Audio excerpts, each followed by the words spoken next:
magaaladani waxay dhacdaa 70 kiiloomitir iyo 43 mitir waqooyi magaalo xeebeedka Jidda dooxagodan dhexdeeda taasi oo badda ka sareysa 277 mitir. Assalaamu calaykum, magacaygu waa Cabdiraxmaan Maxamed, halkani waa Faatix Media. Ku soo dhawaada daawadayaal muuqaalkeena maanta. Makka waa caasimad ku taal Xijaas iyo magaalo madaxda gobolka Makka ee dalka Sacuudi Carabiya. Magaaladani waxay dhacdaa 70 kiiloomitir iyo 43 mitir waqooyi magaalo xeebeedka Jidda dooxagodan dhexdeeda taasi oo badda ka sareysa 277 mitir.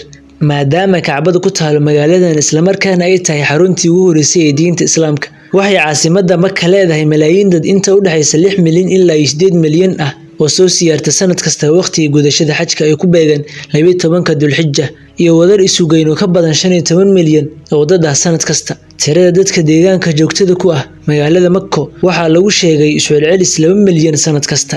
guud ahaan caasimadda Makka waa hooyigii ku dhashay Nabi Maxamed calayhi salaatu wassalaam, deegaankii ugu horeeyay ee lagu soo dejiyo waxyiga Quraanka Kariimka ah, magaalada xudunta u ah diinta Islaamka iyo meesha uu ku yaal masaajidka barakeysan ee Kacbada, taasi oo ah jihada loo tukado dhammaan salaadaha. Caasimadda Makka waxaa waqti aad u dheer maamulayay qaraabada iyo qoyska Nabi Maxamed nabadgelyo naxariis korkiisa ahaatee, laakiin markay taariikhdu ahayd sanadkii 1925 dowladda boqortooyada waddanka Sacuudiga ayaa la wareegtay maamulka iyo gacan ku haynta magaalada Makka, kuwaas oo ilaa hadda haya hoggaanka iyo talada caasimadan. Maamulka boqortooyada Sacuudiga aad ayuu u dhisay magaaladan, wuxuuna ballaariyay dhismaha iyo baaxadda ay ku fadhido Makka. Dhismayaasha waqtigan lagu daray magaalada waxaa ka mid ah Abrajul Bayt oo ah dhismaha saddexaad ee ugu dheer dunida iyo kan ugu weyn baaxadda fadhi ee dunida.